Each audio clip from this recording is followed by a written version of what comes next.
every loved kid YouTuber, there is also one hated by everyone. Starting things off with Lil Tay, one of the most controversial kid creators on the internet. Back in 2018, she was 9 years old and became best known for posting controversial videos where she'd flaunt her luxury lifestyle. Lil Tay out here balling in the IA. I dropped 200 racks on this car, and I'm only 9 years old. I got the keys to this car. The internet either loved it or hated it. What nobody knew yet was that none of it was real. Behind the scenes, her older half-brother Jason Tiana was running the whole operation, literally directing her lines on camera. No, wait. Go back and say like, no, you broke ass bitch. You were out here like with your irrelevant ass. You making a video on me? Like, I'm way more irrelevant than you. You're trying to be. Lil Tay be popping on YouTube right now.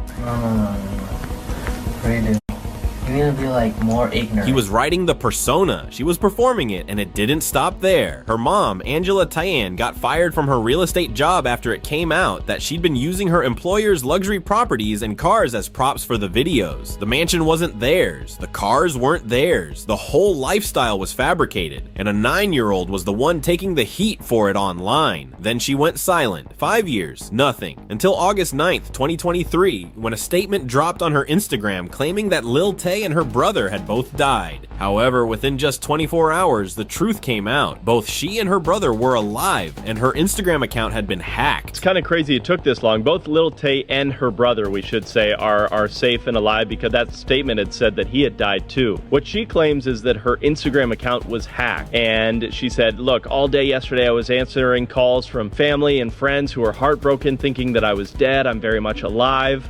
Now, she says the account was hacked. She's worked with Meta. She's gotten her account back and says that she will give kind of the full details in the near future. Later, it came out that the death announcement had been staged to reignite a buzz around her name. And once the truth was revealed, it didn't take long before she slipped right back into the same flexing persona that initially made her famous. 5 years and y'all still broke.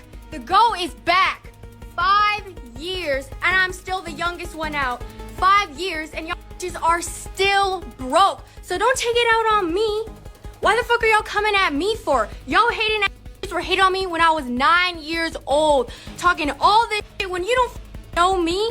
So stop talking. You did not come up. You had 5 years to come up and you didn't. Same energy, same lines, like nothing ever happened. And then, the moment she turned 18, she launched an OnlyFans. Days later, she was publicly challenging top of creator Sophie Rain to a $60 million boxing match. Sophie Rain, $60 million is what I have for you to fight me in a boxing match. You're about that money, right? Well, this is more money than you've ever made off that crusty, dusty boomer link.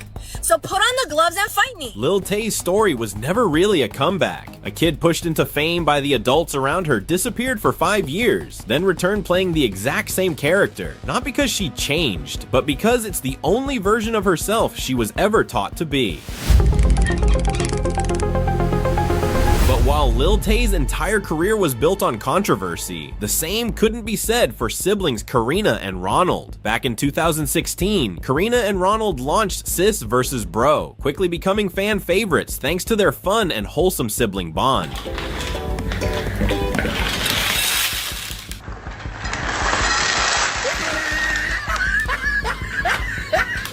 Did I even go to both? And it worked. A year in, they crossed 1 million subscribers. 2 days ago, we reached 1 million subscribers!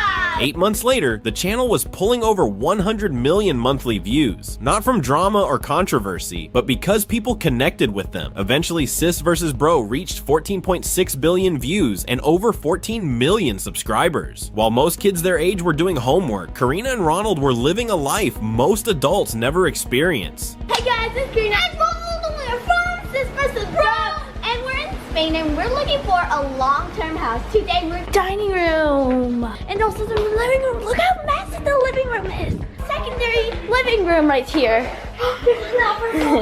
Oh my god, look, it's huge.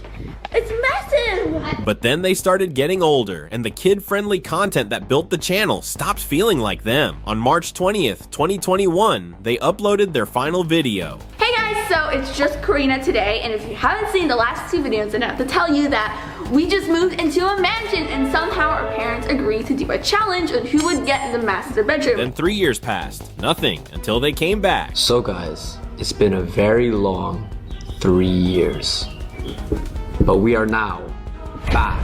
We have returned for another video. And the internet loved it, because comebacks online usually come with drama, apologies, or controversy. Karina and Ronald just came back and started posting again. No scandals, no explanations. And somehow the audience welcomed them back like they never left. Since then, both have built their own channels and identities outside the sis versus bro brand that made them famous. Proof that when audiences connect with something real, they'll still be there when you return.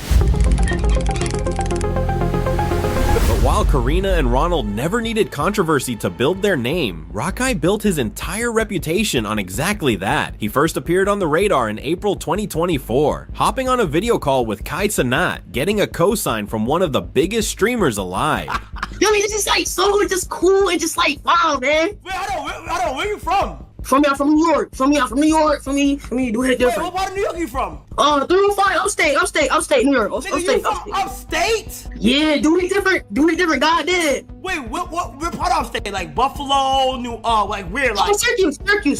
Syracuse? That should have been the launch pad. Instead, it became the before picture. Once Rakai moved into the AMP house, the controversies started stacking. Casually on his phone while driving on stream, laughing while a homeless man ate beside him, crashing out on his own viewers for not donating enough. Each one worse than the last, and each one treated like content. Then in March 2026, he competed in MrBeast's streamer tournament, a $1 million challenge, and somehow made that about drama too, getting confrontational with other creators on camera when he should have been focused on the competition. Whoa.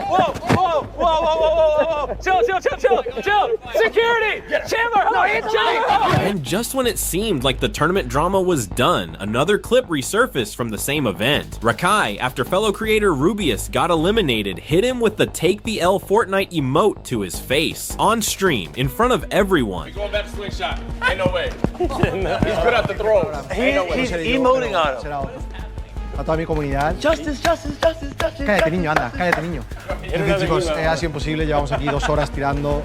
Yo creo que al final ha sido. A lot of players already disliked him, and when Mari got eliminated from the same event and broke down crying, Rakai mocked her so badly, pretty much proving their point. No, because you're bad energy, bro. You're bad energy. People just don't like you because your reputation. They're like, nah, we're not doing it with this. Bro, I'm like the most hated person, bro. You up there? If I have a chance, I'm getting him out. Yeah. He needs to leave. Mari, I am so sorry. You're gonna make me cry. It's okay. It's fine. It's fine. It was an experience. Love you, Mari. Womp. Cry about it. Not a joke, not banter, just straight disrespect to someone who was already out. And then it got worse. Back on his own stream, Rakai went further, issuing direct threats toward her. On camera, recorded, permanent. I can't hold this back. Ow. And still, no accountability, no self-awareness, not even a pause. The internet had seen enough. He's never gotten his ass kicked and put in his place, and it shows. He is literally like Black Jack Doherty, just legitimately more stupid. Bro moves like the villain in a Disney Channel movie and thinks it's a personality. The fact that he thinks this is entertaining says everything about his character. That's Rakai's story so far. A real cosign from Kai Cenat, a spot in the AMP house, and a place in a MrBeast tournament. And somehow every opportunity turned into controversy. Some creators never get a shot like that. Rakai got 3 and burned every one of them. While Rakai spent his career burning every opportunity handed to him, EvanTub's reputation still remains as one of the most loved on YouTube. Starting back in 2011, Evan Lee launched EvanTube HD when he was just 6 years old. The channel quickly blew up, capturing the attention of millions through toy reviews, unboxings, fun challenges, and viral videos like World's Largest Gummy Worm vs. Kid. So here we have the world's largest gummy worm. This thing is amazing. It has a red body. This is 4,000 calories, and if you're on a diet... And the audience felt it immediately. The channel took off, powered by Evan's energy and a family dynamic that felt real, with his dad, mom, and little sister Jillian regularly showing up alongside him. And the teams are Dad and Jill, and me and Mom. More than a decade of consistent uploads later, the numbers spoke for themselves. Over 6.97 million subscribers and 4.6 billion views. And when the platform gave him that kind of spotlight, he used it for good. From donating a $2,500 giant Lego set to turning Bullseye Playground challenges into charity fundraisers. For every game played, Target will make a $1 donation to St. Jude Children's Hospital.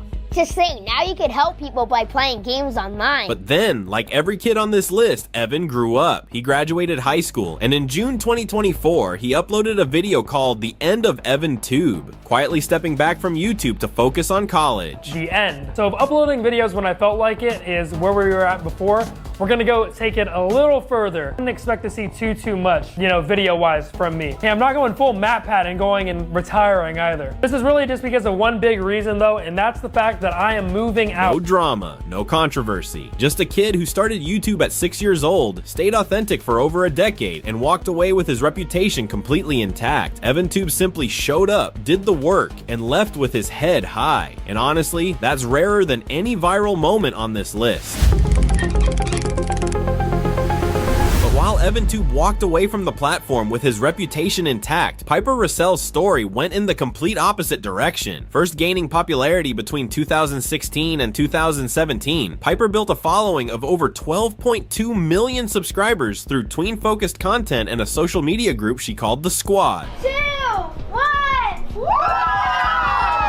On the surface, it looked like every kid's dream. Millions of fans, a built-in friend group, and a platform that kept growing. But behind the scenes, things were falling apart. In 2022, 11 former Squad members filed a $22 million lawsuit against Piper's mother, Tiffany Smith, accusing her of creating a toxic environment and inappropriate treatment. All of our innocence was just swiped from us. She would run around and say sexual things to you. Were you ever asked to pose provocatively or to wear things you were uncomfortable wearing? Oh yeah, Tiffany would always tell me to go up into Piper's closet and get something and revealing. After 2 years, the case settled environment and inappropriate treatment. All of our innocence was just swiped from us. She would run around and say sexual things to you. Were you ever asked to pose provocatively or to wear things you were uncomfortable wearing? Oh yeah, Tiffany would always tell me to go up into Piper's closet and get something that's more tight and revealing. After 2 years, the case settled in 2024 for $1.85 million,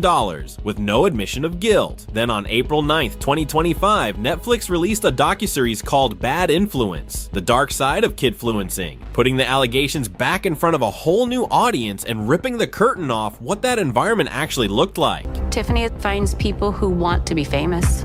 She takes advantage of them. Things can get very muddy when kids are making an obscene amount of money. And while all of that was still fresh, Piper was already making headlines for something else entirely. While still underage, she was collaborating with OF model Sophie Rain and the Bop House, a group built entirely around adult content. Then, the moment she turned 18, she launched her own OF account. Time to go live exactly 1 minute after midnight on her birthday. Within an hour, she had allegedly made around $1 million.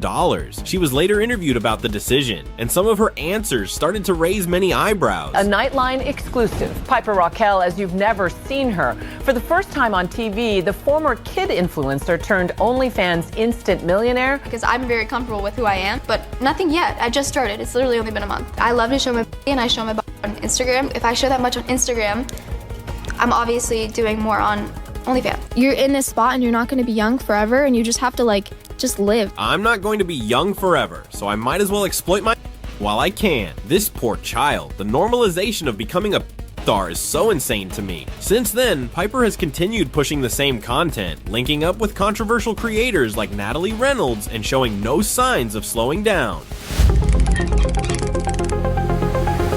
While Piper's story became one of the most complicated on this list, Sophia Grace and Rosie's became one of the simplest. Sophia Grace and Rosie McClellan first gained international attention on September 19th, 2011, after uploading a cover of Nicki Minaj's Super Bass. Hello everybody, this is Sophia Grace Brownlee and Rosie Grace McClellan singing Super Bass by Nicki Minaj. Let's hit it now. This one is for the boys with the boom system, that down AC when it goes. The video instantly went viral, leading to them being invited onto The Ellen Show just a month later. And do you like, is that your favorite singer, Nicki We Minaj? love Nicki Minaj. We want to meet us so much. And with their lovable personalities, the duo quickly became so adored that they regularly appeared on international TV and even walked the red carpet. I saw you guys on TV doing Nicki Minaj. You're great. They built a fan base that felt less like followers and more like family, because nothing about it felt manufactured. Just two cousins being themselves on camera, and the world couldn't get enough. Eventually, they grew up, went their separate ways, and started building their own individual careers. The chapter felt closed. Then in 2022, they walked back onto The Ellen Show, not as the little girls in tutus, as young adults. So everyone, please welcome back Sophia, Grace, and Rosie, everybody.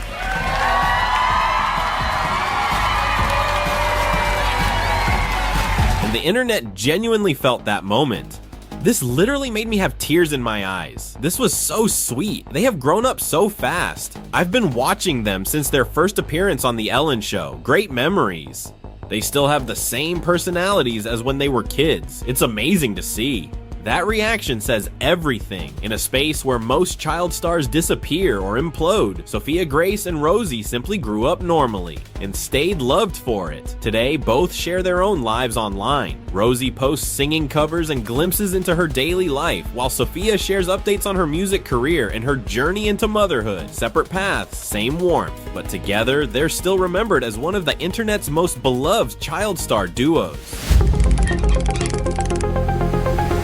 While Sophia Grace and Rosie never needed to reinvent themselves to stay loved, JoJo Siwa spent years doing exactly that and paid the price for it. JoJo Siwa first rose to fame on the hit show Dance Moms between 2015 and 2016. She quickly became a Nickelodeon star, building a bright, kid-friendly image around colorful bows and upbeat pop music. Oh my gosh, I cannot believe that I'm here right now. I am super excited. I honestly want Abby to teach me. Abby is a huge personality. Nickelodeon came calling, and the empire followed. Bows, toys, sold-out arena tours, and a massive YouTube audience. Her biggest song, Boomerang, alone surpassed 1 billion views. At her peak, JoJo Siwa had built a kid-friendly empire on positivity and color. Then, January of 2021, she posted a photo wearing a shirt that read, "Best gay cousin ever." The internet immediately started connecting dots. Months later, she made it official. Technically, I would say that I am pansexual. The LGBT community welcomed her, and fans celebrated what felt like a genuine moment of honesty. But just months later, another personal revelation began shifting the conversation around her completely. And I'm JoJo Siwa, and I'm a lesbian. Then she released Karma, a sharp left turn from everything her audience knew her for.